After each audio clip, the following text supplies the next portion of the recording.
Siapa Daan Roth, stiker tajam keturunan Indonesia yang tanda-tandanya bakal dinaturalisasi?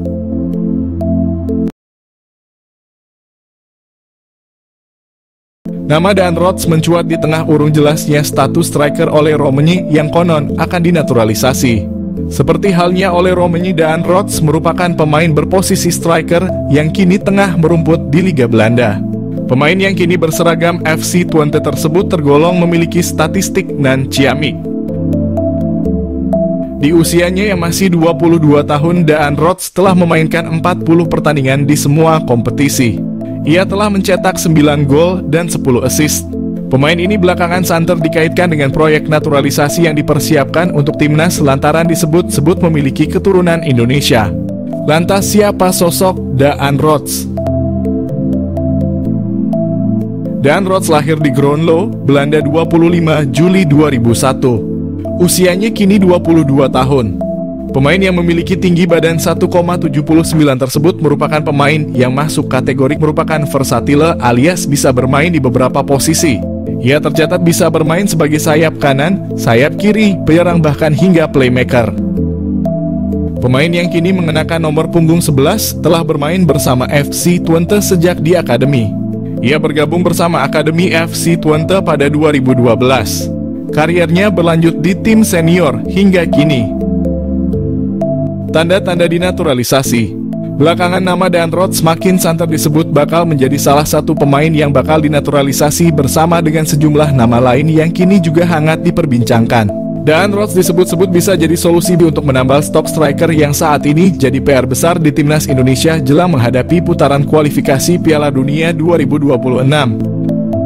Tanda-tanda bahwa Daan Roth bakal dinaturalisasi kiranya sudah mulai terlihat bila mengacu pada unggahan terakhir di akun Instagramnya. Di unggahan itu terlihat sosok Vardy Bachdim memberikan like. Tak hanya itu, tampak dari daftar pengikutnya, Daan Roth juga telah mengikuti akun Instagram saudara dari Irfan Bachdim tersebut. Diketahui Vardy Bachdim merupakan salah satu sosok berjasa yang membawa sejumlah pemain diaspora yang akhirnya dinaturalisasi. Beberapa nama yang dibawanya yakni Nathan Chuaon, Saine Patinama, Tom Haye, Jay Itzes, hingga Alvin Verdong. Mungkinkah itu sebagai pertanda Daan Roth bakal mengikuti jejak pemain diaspora lainnya untuk dinaturalisasi? Patut ditunggu perkembangannya. Miliano Jonathans mengaku telah dihubungi. Miliano Jonathans yang selalu disebut menjadi naturalisasi timnas Indonesia saat ini, dia telah mengaku bahwa sudah menjalin komunikasi baik dengan pelatih timnas Indonesia. Miliano Jonathans dapat masuk naturalisasi karena dia sendiri memiliki garis keturunan dari Depok, Jawa Barat. Miliano Jonathans sendiri tengah bertanding bersama Vitesse Arnhem di Eerste Divisie atau kasta kedua Liga Belanda. Miliano Jonathans setelah ditanyakan apakah pernah dihubungi, dengan santainya dia menjawab, "Ya, kami masih berkomunikasi." Jawabnya dinukil dari ESPN Belanda. Miliano Jonathans sendiri mengaku masih membuka peluang untuk membela timnas Indonesia. Diketahui Miliano juga pernah dipromosikan ke tim utama sejak tahun 2022, akan tetapi karena usianya yang masih muda dia lebih turun di Liga Belanda U21. Miliano Jonathans target naturalisasi timnas Indonesia. Suntikan tenaga tengah atau sayap. Timnas Indonesia telah bertekad lolos ke putaran keempat kualifikasi Piala 2026. Untuk memuluskan misi itu, Timnas Indonesia dikabarkan akan menambah kekuatan baru. Salah satu yang merupakan pemain santer yang telah diberitakan akan segera di WNI kan demi Timnas Indonesia adalah Miliano Jonathans, yang merupakan penyerang Vitesse Arnhem yang bermain pada kasta kedua Belanda. Gelandangan Miliano Jonathans yang berusia 20 tahun ini yang mempunyai darah keturunan Depok, Jawa Barat, telah mengakui sudah menjalinkan komunikasi baik dengan PSSI terkait rencana naturalisasinya.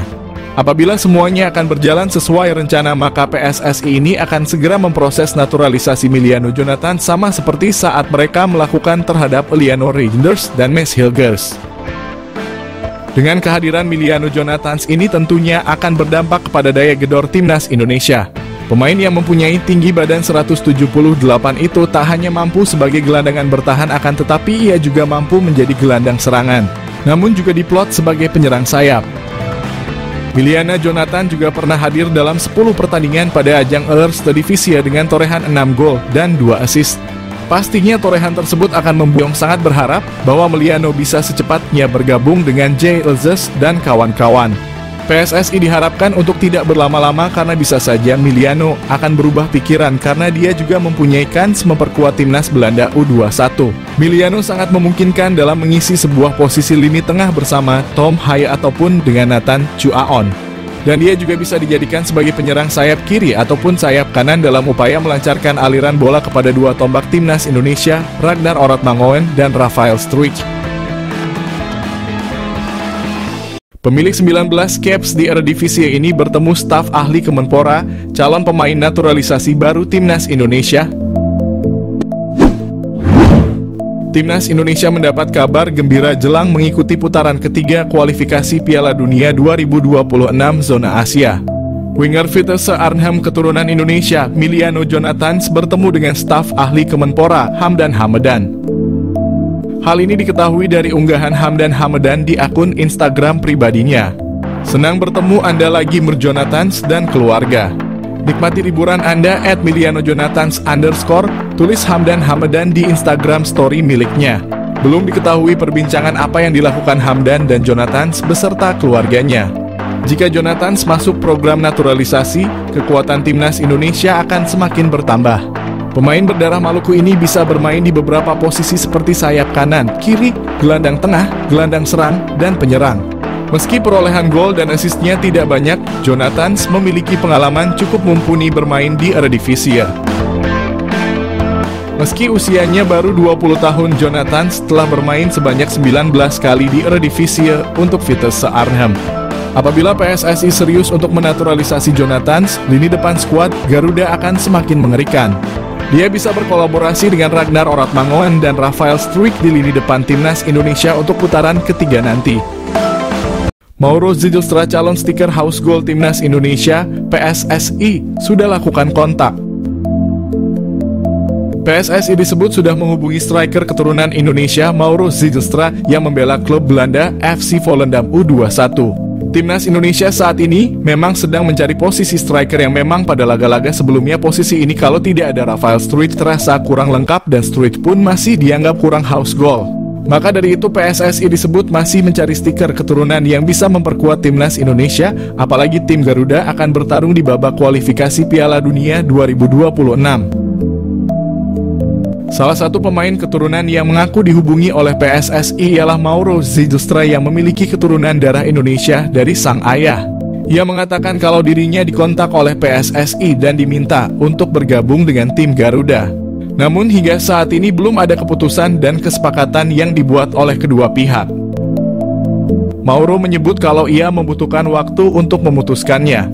Diketahui Mauro Zijlstra memiliki kemampuan yang cukup mumpuni mulai dari kecepatan, finishing, naluri, gerakan, badan atletis, sundulan, dan keberanian. Selain berperan sebagai striker tengah, Mauro juga bisa dimainkan di posisi gelandang serang.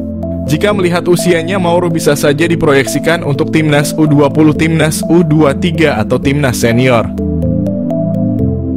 Saat ini Mauro Zijlstra merupakan penggawa tim Belanda FC Volendam U21. Ia berkompetisi di U21 Divisie 1 Spring dan U21 Divisie 2 Val. Akankah Mauro Zijlstra bisa segera berseragam merah putih? Patut kita nantikan ya. Mauro Zijlstra opsi pecahkan masalah timnas Indonesia. Timnas Indonesia kini memiliki alternatif baru untuk mengatasi masalah di lini depan. Mauro Zijlstra merupakan pemain diaspora Indonesia yang kini berlaga di Belanda bersama Volendam U21. Teranyar, Mauro Zijlstra mengaku tengah mengurus proses naturalisasi bersama PSSI. Meski belum diketahui kapan bisa rampung, dia mengisyaratkan siap membela timnas Indonesia. Dengan kualitas dan statistik yang menjanjikan, Mauro bisa membantu memecahkan dua masalah utama timnas Indonesia. Masalah finishing, cetak gol. Mauro Zijlstra dengan postur tubuh yang ideal sangat layak diandalkan sebagai striker utama. Dengan postur jangkung, kemampuan dribble yang baik, tembakan akurat, dan keahlian mencari posisi, Mauro akan menjadi ancaman serius bagi pertahanan lawan. Masalah mental lini depan. Selain kemampuan teknis, Mauro juga memiliki mental yang kuat dan berani mengambil risiko. Keberanian ini terlihat dari keputusan kariernya seperti meninggalkan NEC Nijmegen untuk bergabung dengan Volendam demi peluang debut di tim senior. Saat ketinggalan, mentalitas lini depan terkadang diperlukan dan Mauro punya hal tersebut yang bisa membuat timnas Indonesia makin kuat. Alasan Mauro Zijlstra ingin bela timnas Indonesia. Pemain keturunan Indonesia di Belanda, Mauro Zijlstra menjelaskan alasan dibalik keinginannya untuk memperkuat timnas Indonesia daripada Belanda. Ia merasa terhormat dengan energi positif yang diterimanya dari para supporter melalui media sosial meskipun ia belum resmi menjadi warga negara Indonesia. Mauro Zijlstra memiliki garis keturunan dari neneknya yang pernah tinggal di Bandung dan ayahnya juga memiliki darah campuran Indonesia dan Belanda. Striker berusia 19 tahun itu juga merasa terkesan dengan atmosfer yang diciptakan oleh para supporter saat mendukung timnas Indonesia. Ia mengungkapkan bahwa bermain di Stadion Utama Gelora Bung Karno dengan puluhan ribu penonton yang menyaksikan terasa seperti mimpi yang menjadi kenyataan. Mauro Zijlstra memiliki postur tubuh yang ideal sebagai ujung tombak timnas Indonesia. Selain itu, Mauro juga menunjukkan ketajaman yang mengesankan saat bermain sebagai gelandang serang. Dalam 9 pertandingan, ia berhasil mencetak 12 gol dan menyumbang 5 assist, menegaskan kemampuannya untuk menjadi pengatur serangan yang efektif. Belakangan ini Mauro menjadi sorotan sebagai pemain keturunan yang akan dinaturalisasi untuk Indonesia dan ia berpeluang menjadi pilihan yang tepat untuk mengisi posisi striker yang memerlukan peningkatan kekuatan. Jika pengecekan dokumen yang dilakukan PSSI berjalan lancar, kedatangan Mauro Zijlstra ke Indonesia akan segera dilakukan. Nama baru tersebut akan dinaturalisasi untuk memperkuat timnas Indonesia.